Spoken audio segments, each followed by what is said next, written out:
Introducing the all-new Corolla.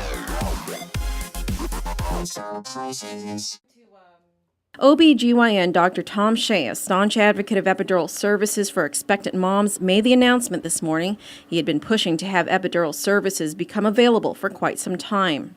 I think the important thing to remember is that epidural is a standard of care. It's not a convenience. In fact, Dr. Shea says that standard of care is backed by two prestigious organizations, the American Society of Anesthesiologists and the American College of Obstetricians. However, he also notes that some women may not need an epidural at all. Now, it doesn't mean that they're going to get epidural. If they don't need it, if they can suffer through the pain, 10 out of 10, that's okay. But for those women who's crying and screaming, they don't have to go through that. It's inhumane for us to sit there and watch them cry and scream in pain. Specifically, Dr. Shea is expressing concern for expectant mothers who don't have insurance or whose insurance will not pay for an epidural. So far, only one out of the 4 insurance agencies on Guam will not cover an epidural, namely Calvo's Select Care. Insurance company who offers coverage for obstetrics, if they're going to cover you as a mother for labor and delivery, they need to also cover epidurals. And 3 of the 4 insurance companies on Guam are covering epidural service. There's no good reason for them not to cover it.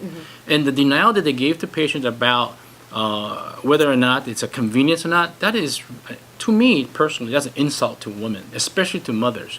To tell a mom that you need to suffer 10 out of 10 pain, that's an insult to women, if you ask me. Meanwhile, GMH Administrator Joseph Verga says he's very pleased that they are able to offer epidurals. He cautions, however, that the service is only a pilot program and it will all depend on the availability of resources to keep it running. We didn't have the system in place. We didn't have anesthesiologist coverage. We didn't have the nurses available. We didn't have the equipment. We didn't have, it just wasn't offered.